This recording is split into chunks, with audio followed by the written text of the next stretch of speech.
Ladies and gentlemen, good day and welcome to the Q3 FY22 earnings conference call of IDFC First Bank hosted by ICICI Securities. As a reminder, all participant lines will be in the listen-only mode and there will be an opportunity for you to ask questions after the presentation concludes. Should you need assistance during the conference call, please signal an operator by pressing star then 0 on your touchtone phone. Please note that this conference is being recorded. I would now like to hand the conference over to Mr. Kunal Shah from ICICI Securities. Thank you and over to you, Mr. Shah. Thank you and good evening everyone present on the call. Today we have with us Mr. V. Vaidyanathan, Managing Director and CEO, Mr. Sudhanshu Jain, CFO and Head Corporate Center, and Mr. Saptarshi Bapari, Head Investor Relations from IDFC First Bank to discuss their Q3 and 9 months FY22 earnings. Congratulations for good set of numbers and over to you, sir. Thank you. Good evening, everyone. It's really a good pleasure to talk to all of you this evening. I'd like to just say that we had a good quarter and we thank all of you for your goodwill. I'd like to just give you a quick brief about how the last few years have been, and then I'll come to the particular quarter. Now, it's been exactly 3 years since the merger, so 3 years is a good round number. So I thought I'll just tell you quickly 3 years how much distance we've covered. We've tripled the number of bank branches from 206 to 599. We've grown the ATMs 6x or a little more than 6x from 112 to 727. The CASA as such has grown from only 5,274 crores at the time of merger to 47,000 crores. So that's a growth of 42,000 crores in 3 years. I think by any standards, that's a good number. The CASA ratio increased to 51.6%. We dropped rates a few quarters ago and still stable at 50% plus. So that gives us a lot of confidence. The core deposits, what we call the core CASA, retail CASA and retail term deposit, that's grown by 54,000 crores in 3 years. So the short point out of these 5 data points to you is that I think now it is beyond doubt that our bank is able to raise very significant amount of retail deposits from the market, from the public, and that comes from a good product, good pricing, good brand, very customer first philosophy, very service centered philosophy and so on. So I think all of these factors have played a big role, and therefore now we feel very confident that really if the bank starts growing again at 20-25% per annum from here on, which we believe we will, the kind of deposits we will need will be about 20-25,000 crores a year. But since we've done that, we just feel that we'll be able to do that comfortably now. Now, the second part of the work we've done over the last 2-3 years is that we have substantially brought down, the infrastructure loans. The infrastructure loans have come down from 22,000 crores at the time of merger to just about 8,000 crores now. So I think that's a big drop. And later in the conversation, I'll try to give you a breakup of this 8,000 crores also. We brought down the certificate of deposits from 22,000 crores to 7,000 crores. That's also very comfortable now. So all kind of, issues with, the top 10 borrowers, concentration was 12.8%. It's only 4.3% now. So basically, again, we worked on, de-risking the balance sheet, both on the liabilities and asset side. And I think we've done that. Now, coming to this particular quarter, let me just say that our wholesale funded assets, basically wholesale loans, the funded side, it grew sequentially from 20,822 crores last quarter to 21,647 crores. So let me just say it's a sequential growth in wholesale loans. We always maintain that, while retail is our big mainstay, wholesale too is important to us. And if we find good quality credit, we will do it. And I'm happy to say that, it's been 3 years since the merger. The quality on the wholesale loans is simply excellent. We haven't had any significant, even a single account to talk about which is of any significance. On the including non-funded assets, our wholesale loans is now 45,000 crores. Now, another data point is that during the last 1 year, A and above rated exposure on that side is now grown from 74% to 79%. So broadly, that story on the wholesale side is fine. Now, we'd like to give you a bit of a breakup as of this quarter end about what the total fund of the total funded and non-funded assets, basically of the total funded assets, what is the composition of a book?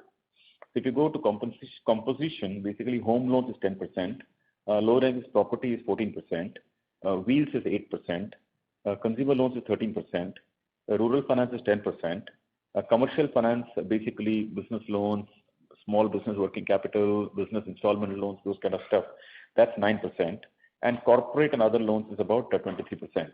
So you can see that we're now diversified over 10, 12 lines of businesses. No single line of business is more than 15%. So it's rather diversified, and even the one that's greater than 15% is corporate. But like I said, we are now feeling broadly comfortable on an incremental basis. The next point is basically, the infra is 7%. Now, next is about a disbursal. On disbursal, basically, a simple one-liner is that disbursal is back to pre-COVID levels, and we don't worry about that anymore.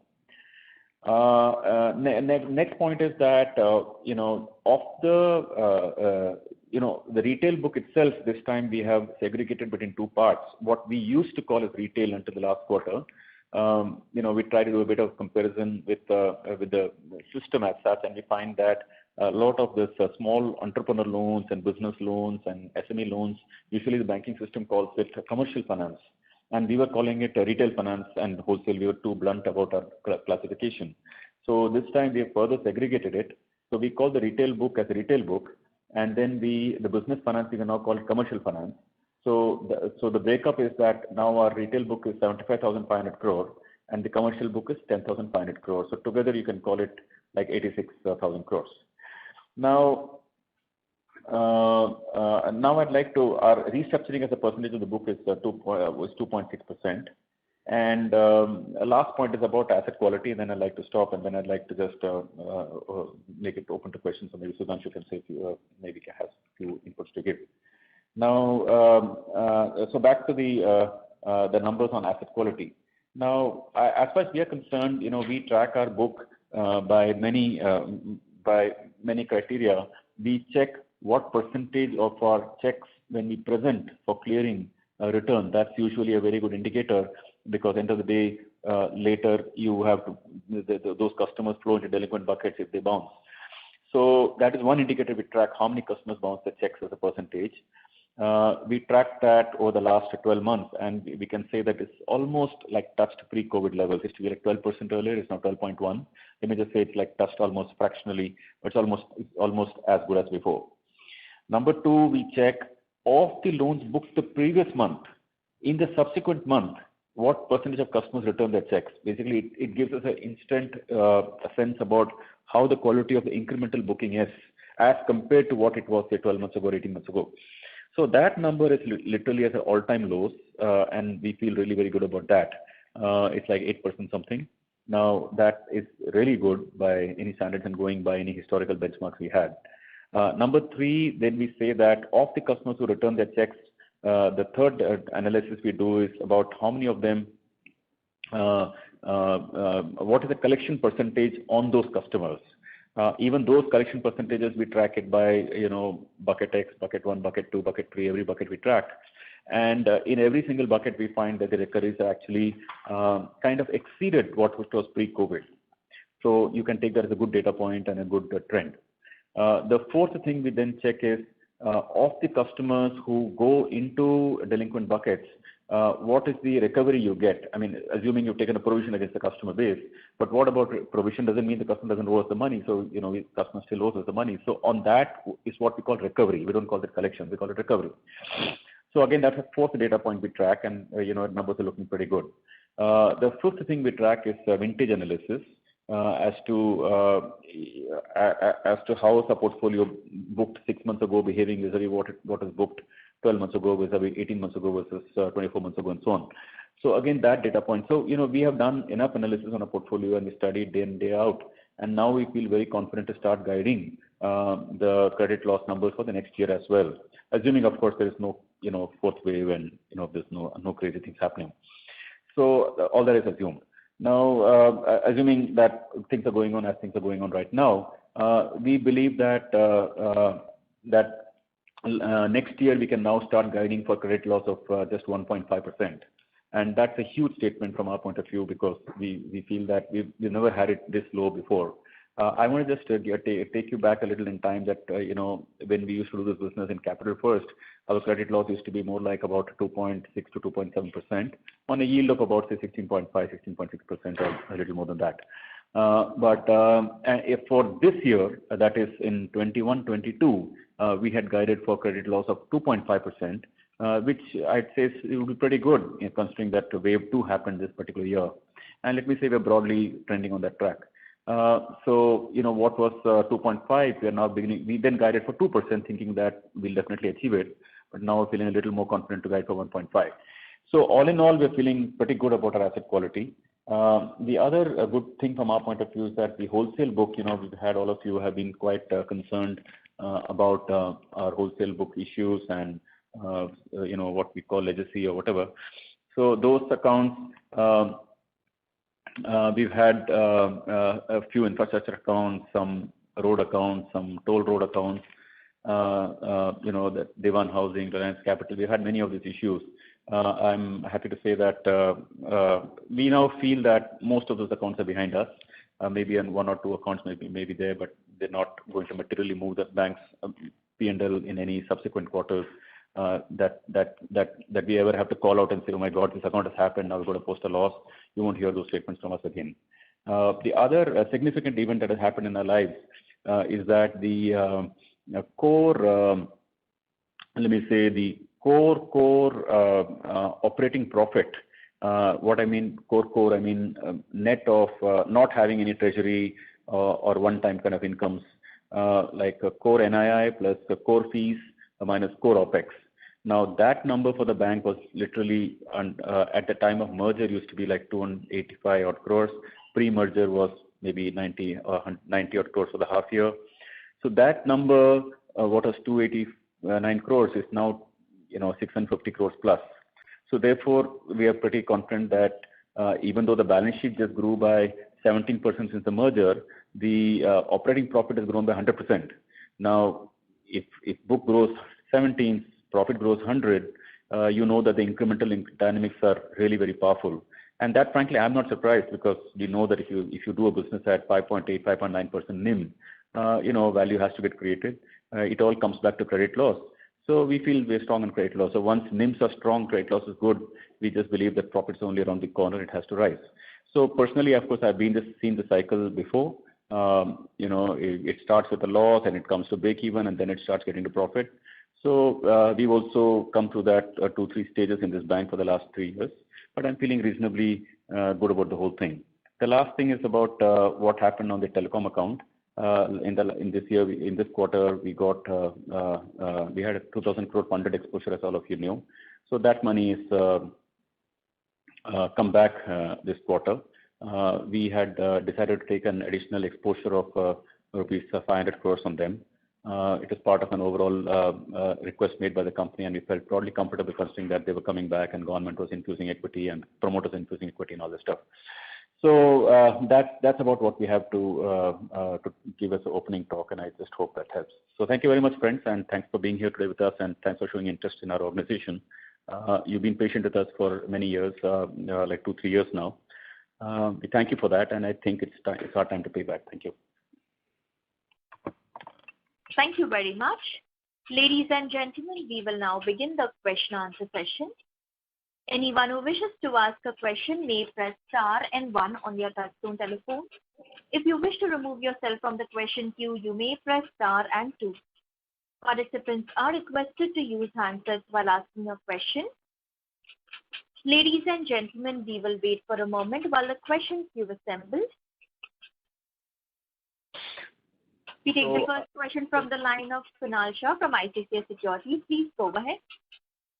Yeah, sir, just to take it forward, anything in terms of the cost to income, because across the board for all the private banks, we have seen a significant rise coming in terms of the OPEX, both on quarter as well as year on year. And particularly, it's more related to customer acquisition, the retail assets, rollout, investments in digital and all. So we are also focusing on all these aspects. So finally, in terms of cost to income, how should we see, and what would be the guidance out there? Should come down. As you know, we had startup costs for these branches and ATMs and all that stuff. After all, we had to raise that kind of liabilities quickly. So we had to go through that cost structure. Then, then even our asset products are relatively higher cost of products, not the recent ones that we started, home loans, etc., but the other businesses of ours were relatively high cost. So yeah, our cost structure is relatively high, but I think that the cost to income from now on should begin to come down for us. Sure.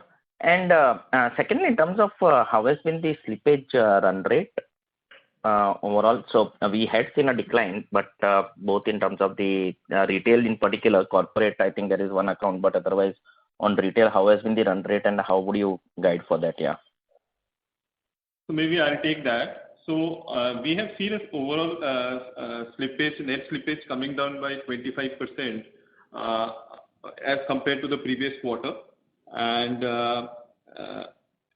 on the retail front, and on the overall, as you mentioned, that there was a toll account which slipped into NPA during the current quarter, and that was already part of the identified stressed asset pool, and hence, if we exclude that, that is the slippage has come up by 25%.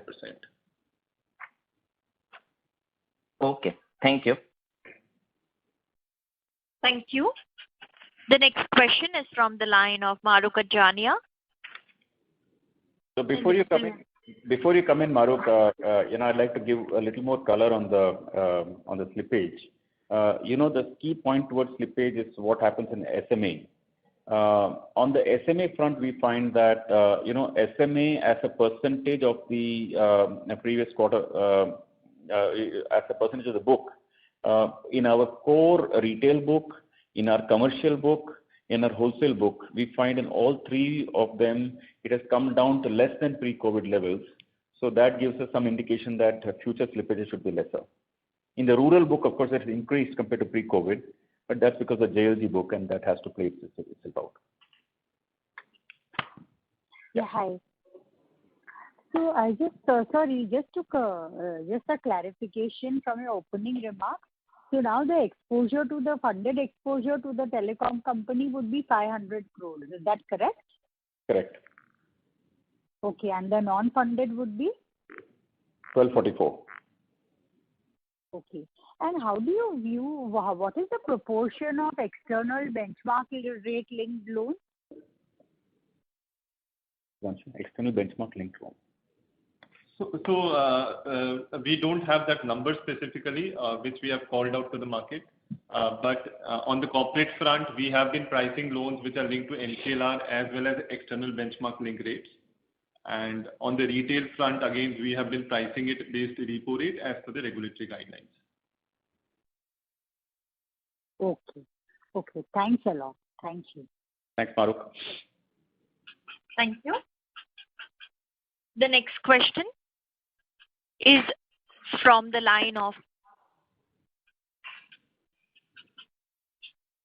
Ishan Agarwal from Irvina Capital. Please go ahead. Hello. Thank you for the opportunity. First of all, many congratulations for such a superlative performance on all fronts, and also on the large telecom account ambiguity being resolved. So the questions for the quarter are, firstly, if I see the NII for this quarter, just wanted to clarify that does this interest income include the interest income for this telecom account for the prior periods, or this is the core net interest income? Yeah, maybe I'll answer that. Sudhanshu here. So the interest income for the quarter includes income on the telecom account for the prior period, and that is what we have also specifically called out when you see our NIM disclosure, that the normalized NIM for the quarter is 5.90%. So what would be the quantum of the prior period income that has been added in the NIM in the NII? Would be about 100 odd crores, but let me clarify that even in the previous year, in the same quarter, we had received interest on this telecom account on a cash basis, as we were accounting it on realization. So it's sort of a comparable from an NII point of view on a year-on-year basis. And no, actually, I was making a comparison on a quarter-on-quarter basis because on a quarter-on-quarter basis, I have seen a substantial jump in your NII. Yes, quarter-on-quarter is not comparable. That's why we are calling it out also. If you notice the way we are calling out a NIM, if you go technically, if you compute the NII and divide by the average book, you'll find it 6.18. Right. But we are calling it as only a 5.9, if you notice. Right. We are never claiming our NIM for the quarter 6.18. We are claiming it's only 5.9. Right. Yes.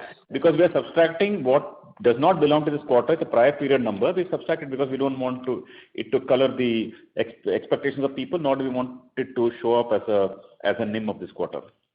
Right. Yeah, so, and it increase on a sequential basis is 14 basis points if we exclude that income. Right. Secondly, when you guide for a credit cost of 1.5% for the total average asset book for FY23, will it be fair on my side to assume that the retail credit cost would be 1.8 to 1.85% and the blended retail plus wholesale would be 1.5%? Could be, hopefully lesser. Okay, great.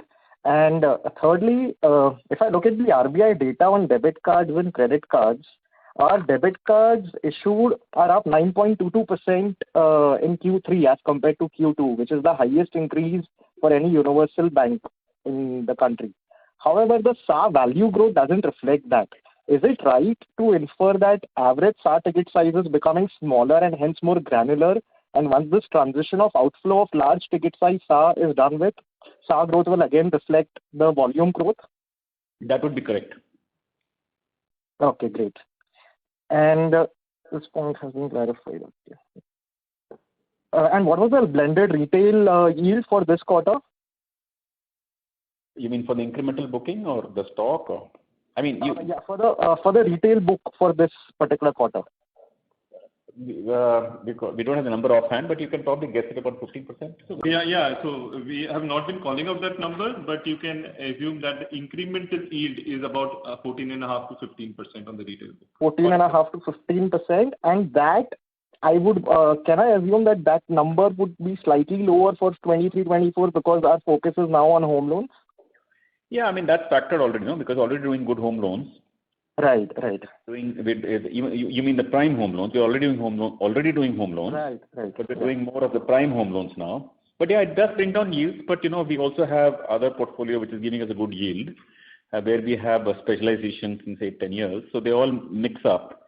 But just to be safe, you can go to even 14.5. But I think leaves for a pretty good margin considering our cost of funds. And again, the interest rates are expected to go up in the system in general, right? So I'm saying, So next year it could be that the interest rates go up, right? And both the assets and liabilities sort of gets reset. So it's sort of difficult to comment per se in terms of where these yields could sort of move on. But this could be some, I would say, a range bound. It could be range bound around 14 to 15%. But even if it came down by a few basis points, frankly, it doesn't trouble us too much, because of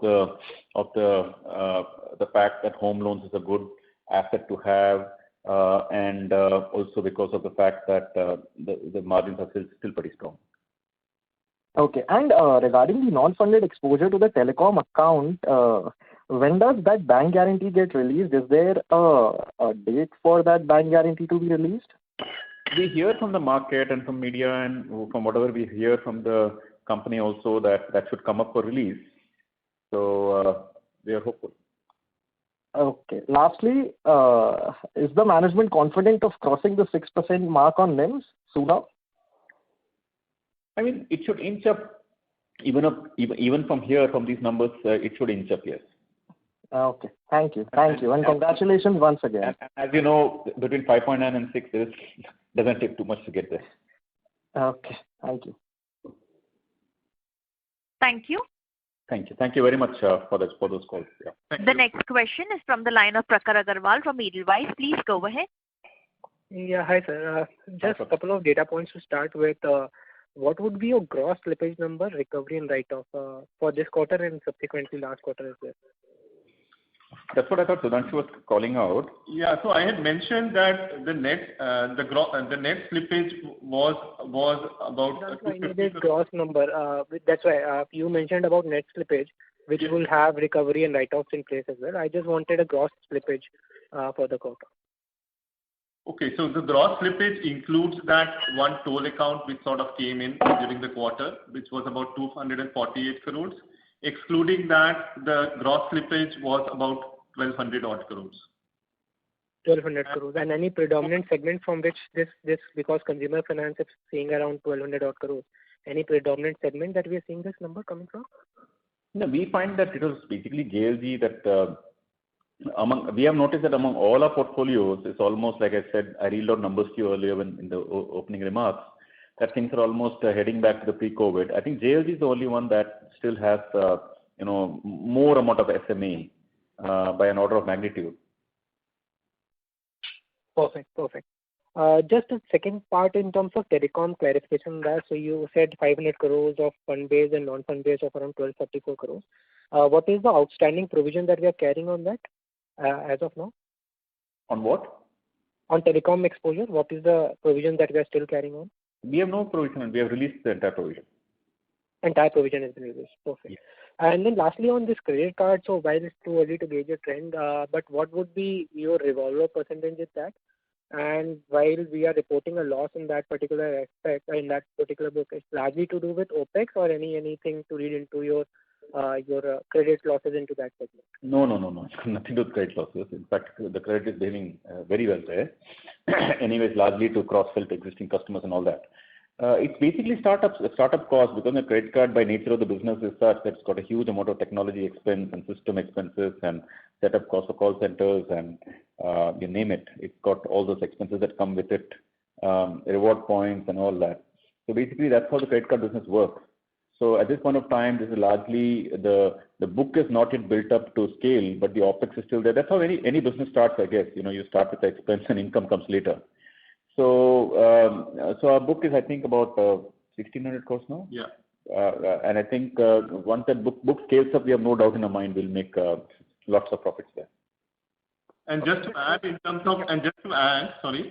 of spends, we are seeing a very healthy increase in spends on credit cards. And in fact, this quarter, because of also the festive, because it was a festive season, we have seen a very healthy increase. And spends were up almost 50% as compared to the previous quarter. And Prakhar, let me tell you, if you're not using our card, you're missing something. I don't want to know the name of your card you have in your pocket, but chances are that your APR is 42%. Your default charges are probably 48%. Probably you build lots of fees here and there, and maybe you're also given a fee waiver subject to spending X or Y. Ours is a very simple, straightforward card. We don't, take money from your pocket this way or that way. It's really free for life. If you spend, you spend. You get a good amount of reward points. If you go over the limit, we'll probably call you and tell you don't go over the limit. We'll have to bill you fees. It's a very honest, nice, good quality card you should have in your pocket. So please own one. I'll try that, sir. Just one last clarification. In terms of consumer loans, what all is included in that? 1,600 crores of portfolio, 16,000 crores of portfolio, what all is included in that? Yeah, I see you evading a question on credit cards, but nevertheless. So on the consumer, it is largely personal loans to salaried people, even digital loans, consumer durables, and those kind of products. Perfect. That answers it. And I'll try the credit card for sure. Thank you for that. Appreciate it. Thank you. The next question is from the line of Vivek Ramakrishnan from DSP Mutual Fund. Please go ahead. Congratulations on excellent performance, and sir, I can already see you're doing cross-sell even during an analyst call, which is brilliant. Of course. Sir, my questions were two. One is on the growth of the liability side. The deposits, if you see quarter on quarter, retail deposits were flat, and when you say borrowings and legacy borrowings going off, are you going to replace them with CDs, or how is this traction going to happen? Is the first question. The second question was hold. Just ask one question at a time. It'll be easy for us. So let me just answer that one. So yeah, basically, see, after we dropped the rates, there were a number of customers who had simply moved money to us because we're paying 7% or 6%. So they just found it an easy way of managing the liquidity and so on. So a lot of those customers who were just, let me say some of those customers who withdrew their money, they got easily filled up by the new customers who came in even at the current rates. So that phenomenon's been playing out for the last 2 or 3 quarters. In any case, we never wanted more deposits for the last 2 or 3 quarters because of the fact that we were already running LCR of 170%. There was a huge amount of negative drag. So really, we and also the refinance lines are available at cheaper rates, even cheaper than fixed deposit rates. Therefore, we were happy to manage a liquidity like that. So now that like I said in the opening remark, if the book starts growing, we'll start growing this deposits again. It's not a problem for you. I told you the numbers earlier. We feel it's a lever we press and we take. Okay, and would that be because you've already invested in the branches and you just need to kick in the operating leverage? Would that be a fair thing to say? Absolutely. Because there's believe me or not, we have a really good brand. We may not be in the league of those big fours, but we are, let me just say, close in terms of the respect the brand enjoys among our customers. And really, I'm not doing a double sales pitch on you, so Vivek, but I'll just tell you that because our fee structures are really very fair, and there are lots of fee structures which we are not charging, like non-home bank charges, IMPS charges, then it's free, and SMS banking charges and digital banking charges. There are a lot of those things we don't. So people who bank with us are very few of them leave us. So we hope that. So therefore, we believe that customers are with us will stay. New customers keep coming. India is a large market. So that's where to think about it. To say that, think about that the branch structure is there, deposit can come when we want it, no problem. Okay, sir. The second thing was a remark that you made on the JLG book, which you said is still running very high. Have you seen any sequential improvements in that book, given the fact that the Omicron wave lockdown seems to have been, it seems to be slowing down? Yes. Despite Omicron, we are seeing month on month for the last, I think, 3 months or so, our what we call the SMA, 0 to 89 buckets, we are finding that even for JLG, that number is coming down. So we are not like very bearish on JLG. We, of course, numbers are much higher than the rest of the businesses. Slippage was more than other businesses. All that is true. But we feel it'll be okay. I mean, it's not like a crisis. Thank you very much and good luck, sir. Thank you very much. Thank you. The next question is from the line of Subrat from SBI Life Insurance. Please go ahead. Yeah, hi, sir. Thanks for taking my question. Hi, Subrat. I know that you don't disclose how much is the BBB or below BBB numbers in the wholesale account, but if there is any color on that, it will help. Well, we can share with you. It's not a big deal. As we speak, we'll pull out the numbers. And maybe if I can just start on that one. So on the wholesale, the book, as Mr. Vaidyanathan said earlier, that the book is very pristine, the new book which is getting sourced, and that's also getting reflected in our improvement in the rating mix. On an external rating basis, more than 75% of the book is rated A and above. 79. Actually, 79% is rated A and above. And based on internal rating, about 80% of the portfolio is rated A and above if we exclude the infrastructure book. So we'll give you one more number since you asked for it. As Sudhanshu was speaking, I got hold of it. So A and above is 79%, and BBB and below is 21%, if that helps you. Okay. And this includes wholesale and infra both? This is the... That's correct. Yeah. Okay. Thanks a lot, sir. Thank you. The next question is from the line of Yogesh Singhvi from Sky Investment. Please go ahead. Good evening, Vaidyanathan, sir. Good evening. Hi. Actually, I have no question, just a sincere feedback. So numbers are all good, so there is no question left, and already you have answered the question. So, sir, actually, I just wanted to give a feedback. Since very last few quarters, I am seeing you are publishing numbers on the weekend, sir. So, any particular reason about that? Because normally banks or other companies, they declare results in the market hours. Yeah, think about that. We just felt safer with regard to confidentiality and so on and so forth, saying that, look, these are, because the market's closed. Why I'm saying, sir, because normally bad results are published on the weekends and good results are published in the market hours. So that is one thing.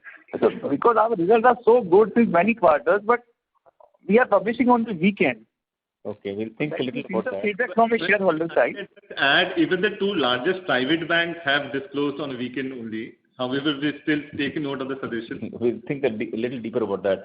Sometimes we feel that it's a little safer in terms of confidentiality because in the last few hours or before the results are announced, a lot of information flows back and forth between the key managements who have access to that information.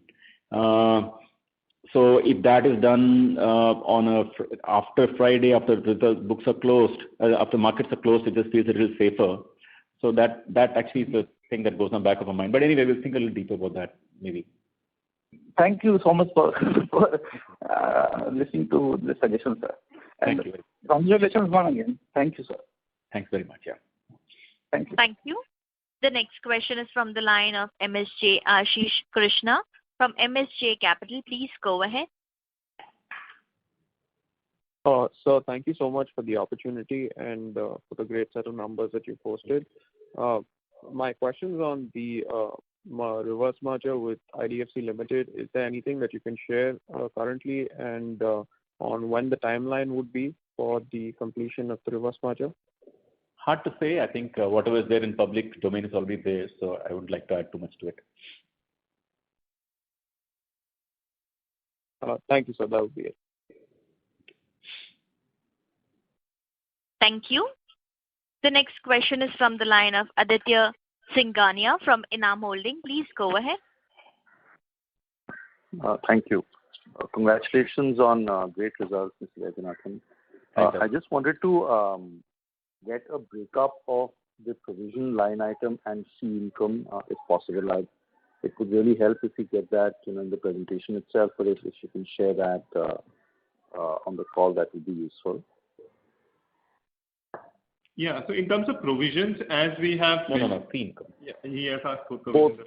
Both actually. Okay. Yeah. So in terms of provision, as we have mentioned in the presentation, that provision for the quarter was 392 odd crores. During the quarter, certain items to note is that we have released provision of rupees 487 crores on Vodafone. But at the same time, if you see that we have improved our PCR from 52% to 57%, and for that we had made certain additional provisions. We have also called out that we have made provisions of about 250 crores on legacy infrastructure and corporate accounts. And further into the presentation, if you see that PCR on the corporate book is now close to about 82-83%. Even on the infrastructure account, where if we exclude that one large toll account which has slipped into NPA in Q1, if we exclude that because we expect no material economic loss there, hence we are calling out for the exclusion, then the provision cover on the infrastructure book is again 85%. So the moot point which we want to say is that the provision cover is quite healthy on the corporate and the infra book, barring that one large toll account which is at about 19%. And if we include technical write-offs and exclude this large toll account, the PCR cover is actually 75%. So that's broadly on provision. Because the provision number usually seen gross of technical write-off, because it has a direct bearing on provision. So that if you take gross of technical write-off, that number moves up from 57 to 67. Yeah, 67,000.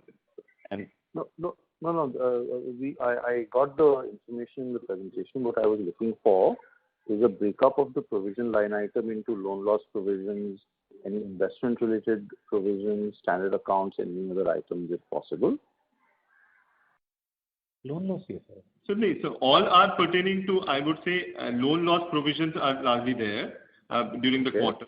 And in terms of investment provisions, as we have said that we have released provision on the bonds, right, of Vodafone, which were in the form of investment. So that has given release in terms of investment provision. So basically think of it, just to summarize, you might ask, listen, you release Vodafone, now where is the money? So let me ask you that, answer the question. So supposing we say that Vodafone release was 487 crores. So we thought that, it's a good thing for us to use this opportunity to increase the provision coverage ratio and strengthen the balance sheet. So we increased the PCR from 53 to 57. That is net of technical write-off. I told you gross it would be 10% higher. So we used that to increasing provision coverage, and then we also provided for fresh movement of wholesale accounts to NPA, like the new toll account of 248 crores that moved in and so on. So that consumed about 250 crores. About 250 crores was there for PCR increase. So that's where that is there. So the money is there. We hope that as and when those clients pay back, and by the way, on both the toll accounts, we eventually expect to get the money back. And that money comes back, it will come back to the P&L. Only as of now, the balance sheet is more fortified, stronger, better PCR and all that. So the total gross provision for loans is about 875 crores this quarter. There is nothing else in terms of other types of provisions. That's what I just wanted to clarify. Yeah, largely it's a retail. It's the normal provision that comes with the retail book, and then, like I told you, the Vodafone account. I'm calling the name out because everybody knows the name anyway. So that release we used it for for wholesale accounts that slipped this quarter, and for increasing the PCR. So that's a very simplest way we can reconcile it for you. So like I said before, those two wholesale accounts, infrastructure accounts, we are actually hoping to get the money back. So today or tomorrow, hopefully that money comes back, and then hopefully it comes back to the P&L someday in life. So I just wanted to clarify this in the context of the guidance you gave on credit cost. Was that for the current year or for the next year? Next year. 1.5%. 1.5 next year. Oh, okay. Got it. Thank you. All right. And just the breakup on the fee income if possible? So as we mentioned that our fee is quite granular. So the total fee for the quarter was 744 crores, out of which 82% was retail fees, and about 35% of the fees was linked to loans which were disbursed during the quarter, and the rest is fees linked to your cash management, linked to your third-party products and so on. Okay. Then we also do toll business. Some fees we also do from credit cards. So it's quite a granular fee stream which we have. Yeah, most of your peers actually give quite a detailed breakup of fees. So it would really help if you gave a breakup of both fees and provisions on a quarterly basis. It would just help, unnecessarily data questions being asked on the call as well. No, thank you for that. We'll give more granular data on fee income from next time on that. Thank you, and congratulations once again. Thank you. Thank you very much. Thank you. The next question is from the line of Rohit Jain from Tara Capital. Please go ahead. Yeah, hi, good evening. Sorry I missed a bit of the call, so if this question has already been asked, please excuse me. But just wanted to know, the improvement in NIM, was it driven by lowering of funding cost, or was it driven by increase in the lending yield? No, we discussed before you came on the line that this included a certain amount that came because of prior period of the telecom account. I mean, the telecom account paid back the interest this quarter, but we were accounting for it on a cash basis. So a portion of the money actually pertains to prior quarters. We report our NIM net of those prior period money. So even net of that, I think it's 5.8%, which has improved sequentially, right? Yeah, 5.9. Yeah, that 5.9 is all reals. There's no one-time. That's what I wanted to know, that sequential improvement, even if one considers that 5.9, what is that driven by? Is it driven by lowering of funding costs, or is it driven by an improvement in lending yield? It's a 10 basis points. It's hard to pick this or that, but let me just say that. I'll tell you why I'm asking that question, because a lot of the growth has been driven by increase in your mortgage lending, and this, as you know, is pretty much a very competitive segment of the market. So one would have intuitively thought that that would have an adverse impact on the NIM, but the NIM has actually gone up. So that's what I'm trying to square in my mind as to what has driven the sequential improvement in the net interest margins. No, your question is fair. I'm not dismissing it. I was trying to say that 10 basis was not an amount that they applied so much to. But our way of thinking about it is that it's not just home loan. We also have so many other businesses give us pretty strong yield. And as long as the mix keeps improving, 10 basis points per day could still increase. It will be mix. There's still an improvement in mix happening all the time. You want to say something? So I think you are looking for some numbers. So I'm saying in terms of yield, that yield has been broadly stable. If we compare it to the previous quarter, it came down on a blended basis by about 10 basis points, whereas the cost of funds came down by 20 basis points during the quarter. Okay, perfect. And the second more structural question that I had, and I think I've asked this before also on earlier calls, is your bank is operating at a very high NIM of 5.9%, and in my history of tracking different banks, even the ones that have the best cost of funding, the NIMs generally have stabilized around the 4.5%, where you are in the sweet spot of risk versus return. So is there not a risk that, right now, as I said earlier, we are in a great retail credit cycle and all of that is good, but how sustainable is a bank operating at a NBFC-like NIM of 5.96%? Okay, now we think about it. First of all, our business model is becoming more and more like a mainstream bank as far as the incremental book disbursals are concerned. Like if we're doing new car loans, we're doing home loans and all that. So, but still, to your question about the margin, now think of any of the mainstream banks in the country today and remove the wholesale book from their books. Now, what do you think the NIM would be? It would be much higher, right? So, the whole question is that there is a merit to having a diversified book. So I know, right now you are running a retail-heavy book, but that is what I'm coming to. That is that a sustainable business model? Hold it. That's what I'm trying to explain to you. I think you jumped a little ahead of that. So I was just saying, think of a bank which has a relatively lower share of a wholesale funded credit. As you know, wholesale funded credit of top corporates go at really fine prices. So so we think that our book would have more of currently home loans is growing at 44% per annum. Last quarter was 47% growth. This quarter is 44% growth. So our home loan book, the prime home loan book, is a really big opportunity, and as I hope all of you will agree that there's no limit to how much that business can grow. So as that business begins to grow, as our new car loans begin to grow, I think there could be some sort of a tapering off on these numbers.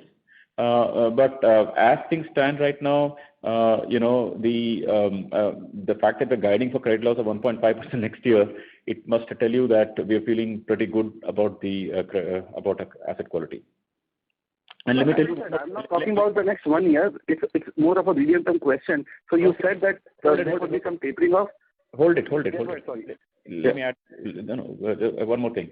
You think about it. You think of a Muthoot or Manappuram. Okay, you may say gold loan. Nevertheless, we'll talk about that later. But then you could, or think of the very large Indian NBFC, which is there in this market right now. You could be lending at 16%. You could be having a NIM of 11%. They go on and on for 10 years. Maybe in the other case, other gold company, maybe 20 years, 30 years, 50 years. So basically, it is a specialization that companies have developed in their respective spaces. So it would be purely theoretical to say that, okay, high NIM equal to high credit, credit loss. It's basically a specialization that we have built. So that's why I like to think about that. And actually, if you think of many of the lines of businesses we do, our credit loss is really very, very low. And even at 1.5, I hope you'll agree it's pretty low. No, I understand that, but I really struggle to understand this. When you compare, let's say, yourself with a Muthoot, I know you just use it as an example. It's not exactly the right comparison because that's a monoline business where growth is determined by, whatever factor it is. And as you yourself said, you're becoming more and more a mainstream bank, and I guess that's the way forward as well. So, I mean, what is the area that you are specializing in that is very different from some of the other mainstream banks if your aspiration is to be more like a mainstream bank? No, it is a mainstream bank, no? Because after we're doing corporate banking, we like it because, like I told you, 3 years have gone by, we've not had a single blow up on wholesale credit of a single loan given after merger. So we like that business. We'll grow that also. We like mortgages. We'll grow that. We like new car loans. We'll grow that. We like the loan against property. We'll grow that. We do like loan against property. We'll grow that. So you see, the point is that you get all of these businesses are fantastic businesses. They've all been in India for 30, 40, 50 years. So, and forget even private sector banks like ours or other big boys, big players. Think of even state-owned banks, even smaller state-owned banks like an IOB or a UCO. They don't seem to have any problem in credit in any of these sectors. I mean, not had one for the last 30, 40 years. So therefore, these are, because India has we should not forget that in India, the whole ecosystem has very much become supportive for good credit because of 4 bureaus, because of data, because of analytics, because of cash flow evaluation, because of a number of factors. We won't have time to go through all that now. But the point is that the ecosystem, the guardrails in the country have become very, very strong. So we should not get purely theoretical about this. We should be more about having really good controls. And let me just say that we run this for 10 years even in our previous avatar. 10 years is not like a joke. It's not like a year or two flash in the pan. And for 10 years, we've never had a credit loss problem dealing with all these segments. So let me leave it at that. I think this debate can go on for a while. So let me just leave it at that. Maybe if you have a concern, maybe you can also introspect. We'll also introspect about that. Okay, fair enough. Thanks a lot. Thank you. The next question is from the line of Trimukh from B&K Securities. Please go ahead. Yeah, hi sir. Thanks for the opportunity. We have few questions. One is, sir, if I see your credit card spend share, you are closer to 1% of the system credit spends, while you have just recently launched. So just wanted to check what would be your aspirational level over the next 2 to 3 years in this as a market share? We haven't put out any specific number like that. We'll go with the flow. We don't want to start with the end in mind on this. We got to do it very carefully, build a good brand, build a good experience for customers, and build good credit quality and all that. And then whatever it comes, we'll go with the flow. Understood. And so on your deposits, if you can share some more details, maybe, what is the share of top 20 depositors, or maybe what is the average ticket size in SA and TD? And is this like 100% sourced from branches, or do you also source DSA channels for deposit sourcing or any other non-branch sources? So on deposits, we largely do sourcing through our own employees and also open accounts digitally, where it's a DIY process. A customer comes and opens an account, and so it's not through DSA, to answer specifically on that. And in terms of CASA, so that, as we mentioned, that has grown by 18% on a YOY basis. In fact, average CASA grew by 29%. And in that, the proportion of CA has increased at a faster pace at about 65% on a YOY basis. Of course, for us, CA relative to CASA is currently a smaller percentage, just about 15% of the total CASA. And we see ample opportunity of the faster growth sort of continuing in that segment. Does that answer your question? No, so it does in part, but any comment on the ticket sizes here, maybe on SA or TD? We have a relatively higher ticket. Let me say we are a slightly middle upper income-ish customer profile, so to say. So that probably gives you a color, maybe about a lakh and a half, or maybe 80,000 to a lakh when people open accounts with us. A little more than that. Sure, understood. And any color on the retail within TD? What could be the bulk TD and retail TD, or if it is there? So I think we have already given that side. So okay, so that is good. Yeah, so Yeah, so I think it is there, right, in your presentation, retail deposit and wholesale deposit, including CD. Yeah, deposit numbers are mentioned on slide 50 of the presentation. And in terms of TD book, we have given that CASA plus TD less than 5 crores. That book is as granular in the total deposit base, and that ratio stands at greater than 85%. Sure, understood. And sir, I had missed your initial comment where you said that the telco exposure was fully repaid, the bond exposure, and you have created a recent exposure of 500 crores. You also mentioned something that, the color of that exposure, as in, why do you need to not have any provisions there? So can you just repeat that? I mean, why don't you want to continue the provisions? Despite having some exposure there. See, as part of this process of the company expected the banking system to come forward, and that's just because I think every company would have lines of credit going with the banking system. So their representation was that, listen, end of the day, government is taking stake in our company, and they have, and the promoters are putting in equity, and we'll be a good up and running, proper, good quality going concern. So we are a large group. End of the day, and they are a large group with so many businesses across so many. It's not, we didn't think it appropriate that, we wanted to pull the plug completely on them. After all, we want to respect that institution. And we felt that, in its earlier avatar, of course, we won't take any credit. But in the new avatar with the government equity, promoter equity, all that coming through, all that, we felt comfortable participating in the process. And then once we're giving this fresh facility, we felt we really don't need to take any more provisions on that. Understood. And lastly, on two data keeping questions, if you have the ECLGS outstanding for your bank as of third quarter, and have you seen any slippages from that book? So the ECLGS outstanding book is about 1,500 odd crores. And we have not seen any significant credit deterioration there. Sure. And the last question, sir, on your stock of provisions. So I see your specific provisions is somewhere around 2,500 crore. Is it safe to, the provisions that you carry on your stressed but not NPA watch list kind of a thing, 800 crores, that is over and above that, right? Or what is the stock of non-PCR provisions as on December? I think the number is there, no? 1,080 crores or something like that. That book has actually really come down, 1,083 crores. 1,083 crores, on which we have a provision of 877 crores. This is not. Sir, I'm so sorry to interrupt. May I please request you to rejoin the queue for your follow-up, as we have people waiting for turn? Yeah. So Thank you. Yeah. Okay, short answer is that out of 1,083 of identified stress account, provisions is 877, PCR is 81%. Okay, let's move. Thank you. We take the last question from the line of Anand Bhavnani from White Oak Capital. Please go ahead.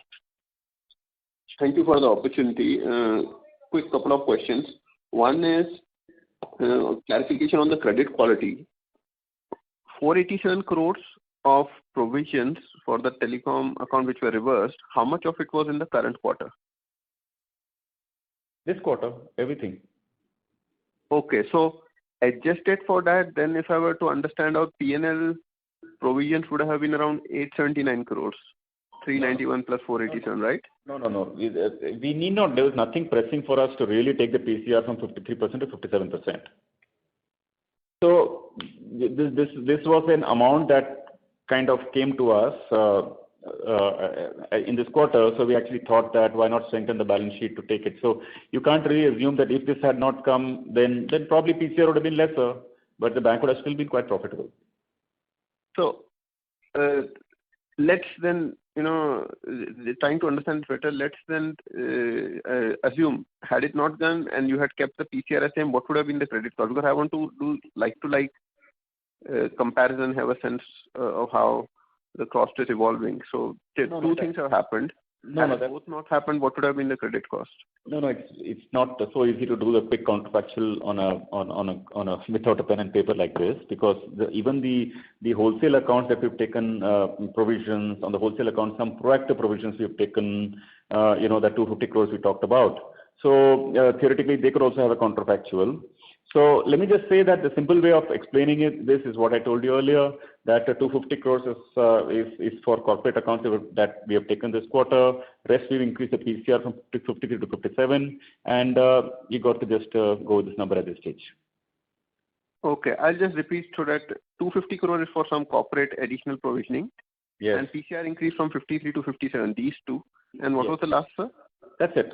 So then other than that... Okay, fine. These two. And took additional provisions, and the release came from the telecom account 487. You can think like 487 came and then kind of got used up in this.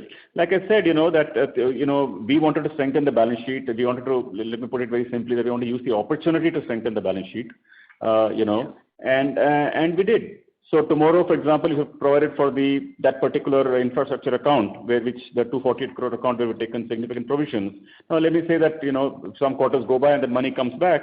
It comes back, and this money can still come back to the painter. But as of today, you feel safer, we feel safer, everybody feels safer that look, there's no much more hits yet to come. You see, one of the big issues that people have always had with our bank for the last 3 years has been, look, how much more to come? I mean, people have almost short of using the word said, listen, folks, how long can this legacy wholesale account story go on? So yeah, I mean, we used the opportunity, we took it out, and we believe that no major legacy account issue is pending in front of us. Sure. That's very helpful, sir. And sir, a couple of data keeping questions. One is, microfinance book, if you can give me the Part 30 as of December and as of September, so that I can get a sense of how the microfinance book has evolved.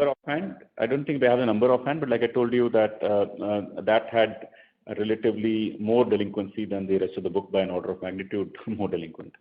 But like another member asked earlier, participant saying that how's the trend thing like? That trend is also improving every month for the last 3 months. But still, the short answer is it is more delinquent. Noted. And restructured book, what would be the absolute amount of restructured book, OTR 1 to MSME restructuring, absolute amount as of 31st December? 2.6% of the book, we said. Okay. Thank you, sir, and have a nice weekend. Yeah. Thank you very much. Ladies and gentlemen, that was the last question for today. I would now like to hand the conference over to Mr. Kunal Shah for closing comments. No, before Kunal comes in the line. So first of all, I want to just make a closing comment. So I'd like to just say that thank you, every one of you who've been with us for the last 3 years and tracking us so closely. We've been through a lot, merger issues, legacy, this, that, wholesale account, infrastructure account, COVID. We've been through a lot. But the good thing is that I must safely say that the balance sheet is now pretty strong, not pretty strong, very, very strong. The key thing is that I think one conversation got lost in the whole story is the operating profit. I think that operating profit reaching this sort of order of magnitude is a very big event. And if you now start taking normalized credit loss, which comes in a normal book of 1,20,000 crores, that we can begin to say that operating profit is higher than a normalized credit loss. And by that logic, barring some really unforeseen circumstances, which I hope not, our bank should not have to, ever post a loss again, hopefully. So that's what I'd say. And therefore, I call it a very inflection moment. And really, we've covered a lot of ground. So now let me just say that people who believe that this story is set for a significant change, either you will believe us today, or you believe us 2 quarters, or you believe us 4 quarters from now, but believe you will. Because that's how I think the game is changing now. So thanks so much do watch this space for the next 2-3 quarters and you'll get more convinced. Thank you. Yeah, thanks a lot, sir, for such I think patiently answering all the questions and also giving the insights around the business strategy as well as the future, and all the best. And thank you all the participants for being there on the call. Have a nice weekend. Thank you. Thank you. Thank you very much. On behalf of ICICI Securities, that concludes this conference. Thank you all for joining. You may now disconnect your line.